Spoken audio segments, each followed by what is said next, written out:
आप देख सकते हैं ये बछड़ा जो कई दिन से घाव रहा होगा। अभी तो काफ़ी सूजन कम हो गया है और काफ़ी हद तक अभी ठीक नज़र आ रहा है, लेकिन कल इसकी जो हालत थी बहुत भयंकर थी।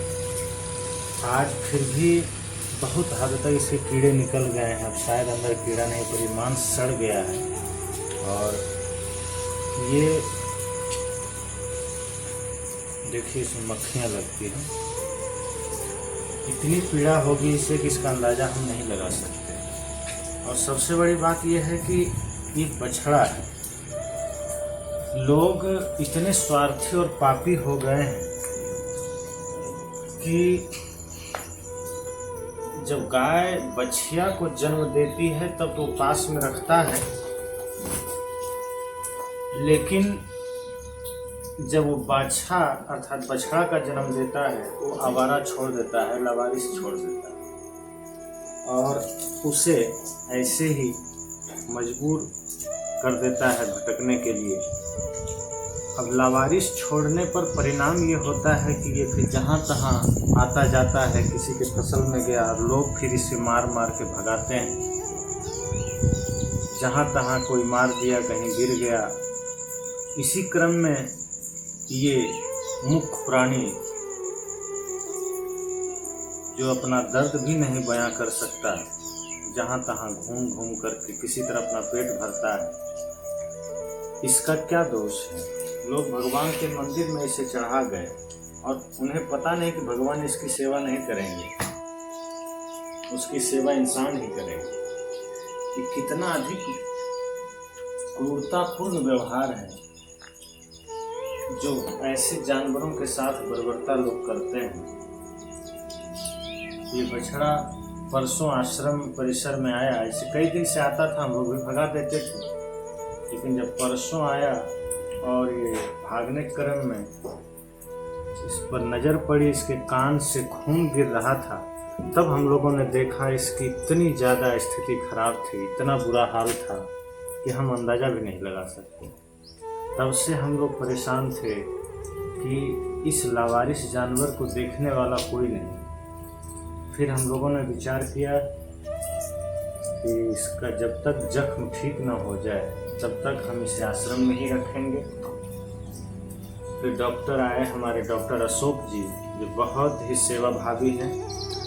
वो भी बेचारे बड़ी तत्परता से इसका पूरा ड्रेसिंग किए और फिर बिना शुल्क लिए सेवा रूप में ही वो अपनी सेवा देकर गए। तब से वो दवाइयाँ दे गए हैं, कुछ दवाइयाँ ले आए हैं जो समय समय से हम लोग इनको देते हैं। कुछ टेबलेट्स हैं जो 3 टाइम देना है, कुछ स्प्रे है जिससे मक्खी ना लगे। और अभी उसी में ये दवाई हमें डॉक्टर साहब ने लिखा था जो हम मंगाए हैं, जो इसके कान में लगाना है ताकि उस जख्म में मक्खियाँ ना लगे और जल्दी भर सके। कुछ इंजेक्शन दिए गए और इस वजह से अभी बहुत लाचार विवश है। मैं लोगों से ही अपील करना चाहूँगा कि गौ सेवा करें, गाय को पालें, लेकिन उसके बछड़े को इस तरह से ना छोड़ें कि वो मरने पर मजबूर हो। ये क्रूरतापूर्ण व्यवहार किसी भी भगवान को, किसी भी महापुरुष को, किसी भी मानवता प्रेमी व्यक्ति को बिल्कुल पसंद नहीं होगा। ये बहुत ही अन्यायपूर्ण बात है।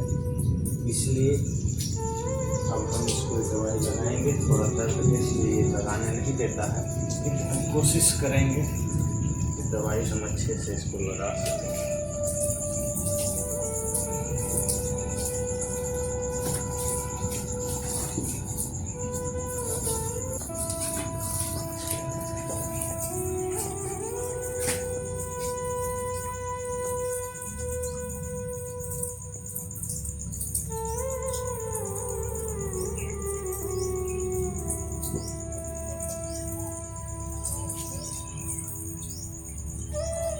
काफ़ी सड़ गया है, आप देख सकते हैं। थोड़ा निकट से दिखाया जाए एकदम पास। कान ऐसा मालूम पड़ता है जैसे किसी मृत प्राणी का हो जो 10-15 दिन से सड़ गया हो। अब तो फिर भी बहुत हद तक इसमें आराम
दवाई लगभग लगा दिया है। अब शाम में से टेबलेट खिलाया जाएगा रोटी के साथ।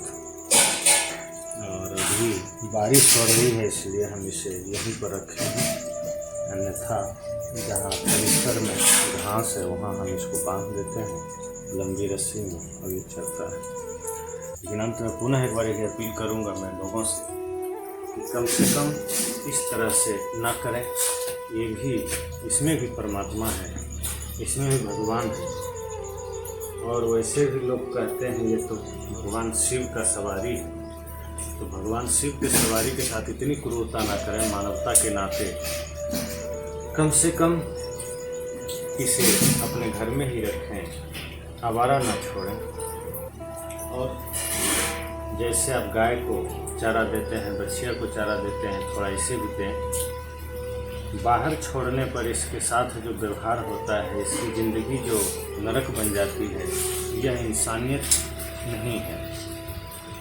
इसी दर्द और पीड़ा को देख करके हम लोगों ने निर्णय लिया है कि सदगुरु कबीर साधना मंदिर, जो कि गृहेश्वर धाम में स्थित है, जो सदगुरु कबीर साधना ट्रस्ट के अधीन है, इसके तत्वावधान में एक सदगुरु कबीर गौ सेवा धाम की स्थापना हो, गौशाला की स्थापना हो, जिसमें ऐसे लाचार, बेबस और लावारिस पशुओं की सेवा हो सके, देखभाल हो सके।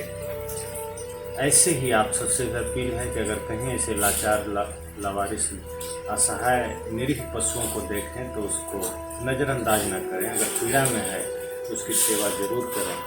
अगर हम कुछ भी इस तरह से मानवता के काम आ जाएं, जीवों के प्रति हमारे भीतर जो दया भाव है उसको प्रस्तुत कर सकें, तो यही सबसे बड़ी सेवा है, यही सबसे बड़ा धर्म है, यही भगवान की पूजा है।